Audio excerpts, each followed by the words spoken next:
ક્ષત્રિય સમાજના મહિલા અગ્રણી સામે હની ટ્રેપનો ગુનો નોંધાતા ખળભળાટ મચી છે.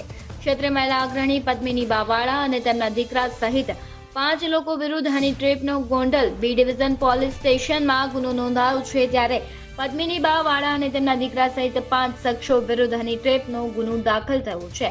ગોંડલ બી ડિવિઝનમાં આરોપી તેજલ છૈયા, પદ્મિની બાવાળા, શ્યામ હિરેન અને પદ્મિની બાના દીકરા વિરુદ્ધ ગુનો નોંધાયો છે.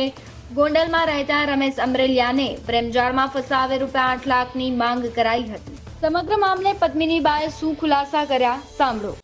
જી આપણે એક ભાઈ છે કે ગાદીપતિ પોતે ભુવા છે કે જોવે છે એવું ઈ બેન દ્વારા મને જાણવા મળ્યું છે.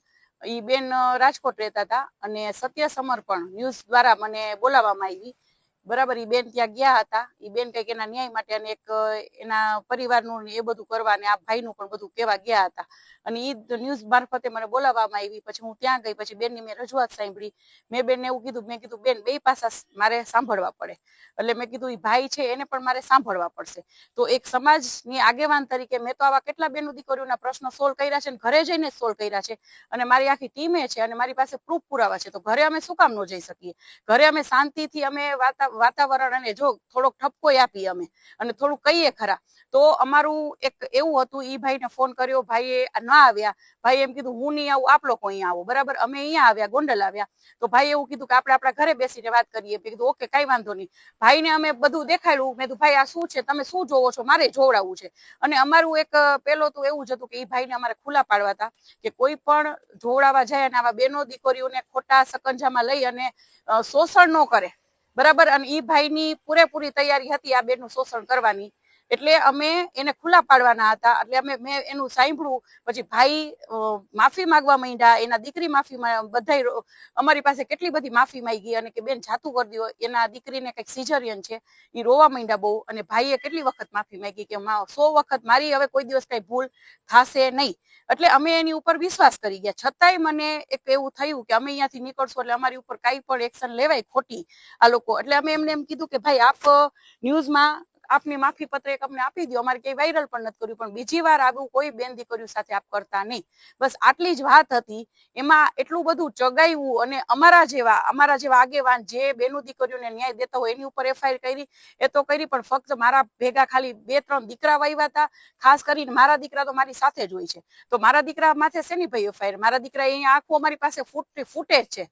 બરાબર છે, અમે ત્યાં હતા, અમે બેઠા હતા, અમે નથી કોઈ મારકૂટ કરી, અમે નથી કોઈ જાતની કોઈ એવિડન્સ નથી કે અમારી માથે જે ફરિયાદ થઈ છે એ ફરિયાદ થઈ શકે. તો આ ક્યાંનો ન્યાય? જે ન્યાય દેવડાવે છે એની ઉપર પણ તમે જો ચડી બેસો અને અમારી સાથે પણ જો આવું થતું હોય તો આવી બેનો દીકરીઓ કોની પાસે જશે? એ મારે પ્રશ્ન પૂછવો છે. અને અત્યારે કેટલા બધા રેપ કેસ થાય છે, ન્યાય મળે છે દીકરીઓને?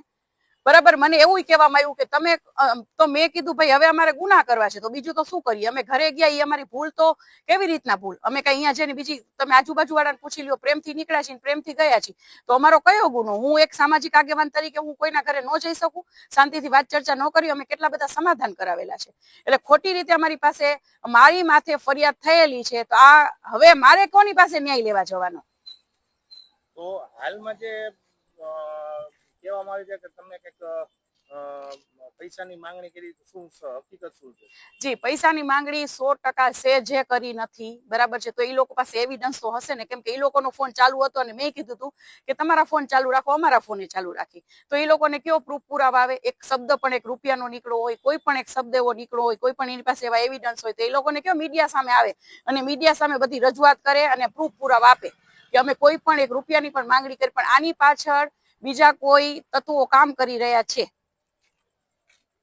હાલમાં હવે આગળ શું તમારી સ્ટ્રેટેજી કરવામાં? ના, આગળ હવે અમારી લડી લેવાની તૈયારી છે. બરાબર, હંમેશા હું તો કહું જ છું કે સત્ય ને બહુ તકલીફ પડે છે અને હવે અમે લડી લેવામાં છીએ.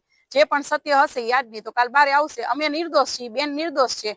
બરાબર, આ તો એવું થયું, ઊંધું પડ્યું કે અમે તો બેનને સહાય કરવા ગયા અને અમારી ઉપર આ લોકો એફઆઈઆર દર્જ કરી દીધી. પણ શેની કરી? એમ અમે કેમ મને કોઈ હક નથી? અને મારી પાસે તો એવા પુરાવા છે. હું ફરી વાર કહીશ કે કેટલા બધા બેનો દીકરીઓને 16 વર્ષથી કેસ ચાલતા હતા ને, જેને ન્યાય નથી મળ્યા ને એને મેં ન્યાય દેવડાવ્યો છે. અમે અને મારી ટીમે ન્યાય દેવડાવ્યો છે. તો હું શું કામ ન જઈ શકું કોઈના ઘરે? અને મેં કોઈ એવી માંગણી અમે નથી કરી. અમારી ઉપર આવા ખોટા આક્ષેપો મૂકવામાં આવે છે.